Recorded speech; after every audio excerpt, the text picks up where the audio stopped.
کیا حال چال ہے بھائی؟ جی وعلیکم السلام، کیسے ہیں؟ ٹھیک ہیں آپ؟ خیریت سے ہیں؟ اللہ تعالیٰ کا احسان ہے. کیا نام ہے آپ کا؟ جی میرا نام معظم ہے، محمد معظم. کہاں سے کال کیا آپ نے؟ میں دبئی سے بات کر رہا ہوں سر. کہاں سے؟ تبریز سے؟ دبئی سے دبئی. یو اوکے اے سے. جی سر بات کریں. قبلہ ایک سوال ہے جو جی میرے ذہن میں بہت زیادہ گونجتا ہے، اور یہ میں نے پڑھا بھی ہے اس کے بارے میں. وہ یہ ہے جی کہ قرآن مجید میں ایک آیت ہے کہ خدا نے فرمایا ہے کہ میں حافظ تو نہیں ہوں ویسے، جی جی لیکن خدا نے فرمایا کہ میں نے اس دن آسمان کو، زمین اور آسمان کو میں نے 6 دن میں خلق کیا. 6 دن میں یا 6 راتوں میں، ایسا کوئی ترجمہ ہے اس کا آیت کا. 6 دن میں 6 راتوں میں خلق کیا. تو قبلہ جب رات ہی مطلب دن ہی نہیں ہے یا رات ہی نہیں ہے تو اس کو 6 دن کیسے لگے؟ مطلب ابھی تو کائنات خلق کی اللہ تعالیٰ کی ذات پاک نے 6 دنوں میں، ٹھیک ہے. جی تو جب دن ہی نہیں ہے، جب سورج ہی نہیں بنا، چاند ہی نہیں بنا، ستارے نہیں بنے، رات ہی نہیں بنی، تو یہ 6 دن کیسے ہو گئے؟ تو ہمارے احادیث میں ہے کہ یہ ستۃ ایام سے مراد ہے ستۃ اوقات، 6 ٹائمز میں، 6 دوران میں 6 سٹیجز میں. جی ہاں. جی جی تو یوم سے مراد بلے ان ربکم الذی خلق السماوات والارض فی ستۃ ایام ثم استوى علی العرش. جی جی اس سے مراد یہ ہے کہ 6 اوقات میں، 6 مختلف دوران میں بنایا. جی جی.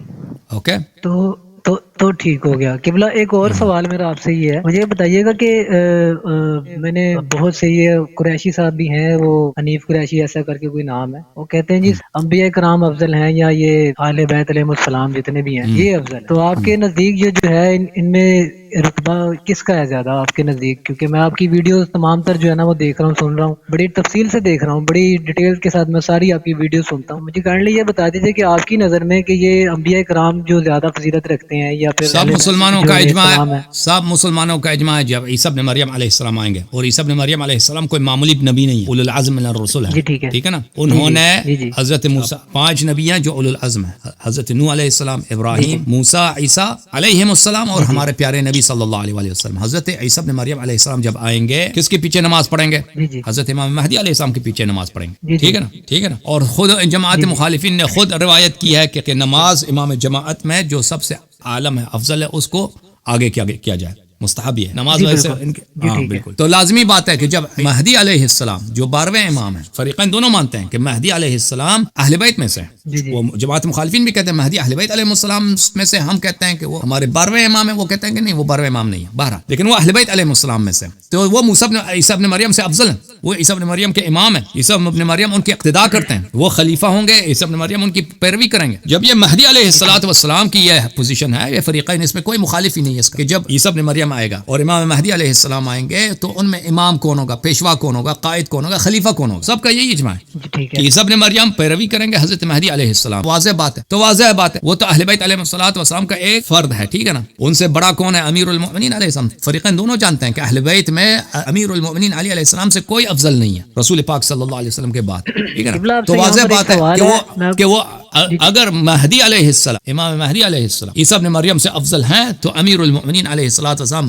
مہدی سے، عیسیٰ سے افضل ہوں، تو اس میں کوئی تعجب ہی نہیں ہے، بلکہ یہ ثابت ہے. اوکے جی. قبلہ آپ سے یہاں پر ایک سوال بنتا ہے، اگر آپ یہ فرما رہے ہیں کہ حضرت علی علیہ السلام افضل ہیں اور انبیاء کرام جو ان کے پیچھے ہیں ان کا رتبہ کم ہے، تو آپ ان کے ساتھ علیہ السلام کیوں لگاتے ہیں پھر؟ جو حضرت علی آپ کہتے ہیں، انبیاء کرام جو ہیں ان کو بھی علیہ السلام کہتے ہیں آپ، اور حضرت علی کو بھی علیہ السلام کہتے ہیں، جبکہ حضرت علی کا رتبہ زیادہ ہے ان سب سے. ان کے ساتھ پھر آپ کو علیہ السلام نہیں لگانا چاہیے؟ علی علیہ السلام یا حضرت حسین علیہ السلام یا تو امام حسن کیا علیہ لگانا السلام چاہیے؟ کیا لگانا چاہیے؟ وہی اسی چیز کی تو کنفیوژن ہے، وہی تو میں آپ سے پوچھ رہا ہوں، کیونکہ اگر ان کا رتبہ زیادہ ہے انبیاء کرام سے تو پھر ان کو ہمیں کیا کہنا چاہیے؟ مطلب علیہ السلام، ڈفرینس تو آ جائے گا نا پھر آٹومیٹکلی. علیہ السلام ایک دعا ہے کہ اللہ کی جانب سے ان پہ سلامتی ہو، اللہ کی جانب سے ان پہ درود ہو. یہ بھائی میں آپ کو بھی کہتا ہوں السلام علیکم، میں آپ کو بھی کہہ سکتا ہوں فلانی علیہ السلام، اس پہ اللہ کی جانب سے سلامتی ہو. یہ اس سے کوئی رتبے کا تعلق نہیں ہے، یہ تو ایک دعا ہے، ایک درود ہے. آپ علیہ الصلوۃ والسلام کہہ دیں، علیہ السلام کہہ دیں، صلی اللہ علیہ کہہ دیں، سب یہ سب صحیح ہے. اوکے. جو یہ لوگ ہیں وہ کہتے ہیں کہ اگر وہ اللہ تعالیٰ کا ایک لقب ہے، علی لقب ہے اللہ تعالیٰ کا، ایک اللہ تعالیٰ کے ناموں میں سے ایک نام علی بھی ہے، تو وہ اس کے ساتھ وہ جل جلالہ لگاتے ہیں، کیا یہ ٹھیک ہے؟ کہتے ہیں ویسے تو آپ وجہ اللہ کہتے ہیں، تو یہ اہل بیت علیہ السلام کا طریقہ کار نہیں ہے، یہ اہل بیت علیہ السلام کا طریقہ کار، ان کی سنت نہیں ہے، کسی حدیث میں نہیں ہے کہ آپ امیر المؤمنین علیہ السلام کے لیے جل جلالہ کہہ دیں، جلت عظمتہ، جل جلالہ. یہ اہل بیت علیہ السلام نے یہ الفاظ تنزیہ کے، یہ الفاظ اللہ کے لیے استعمال کیے ہیں. جو لوگ اس کام کو اہل بیت علیہ السلام کے لیے استعمال کرتے ہیں وہ اہل بیت علیہ السلام کے طریق اور سنت سے خارج ہیں. اوکے. جی ٹھیک ہوگا قبلہ. اوکے جزاک تھینک یو اللہ, سر. بہت شکریہ, سلامت اللہ رہیں آپ کو آپ, جزائے اللہ خیر پاک دے. آپ کو thank you Salamat thank you. اللہ آپ کو عزت دے میرے بھائی.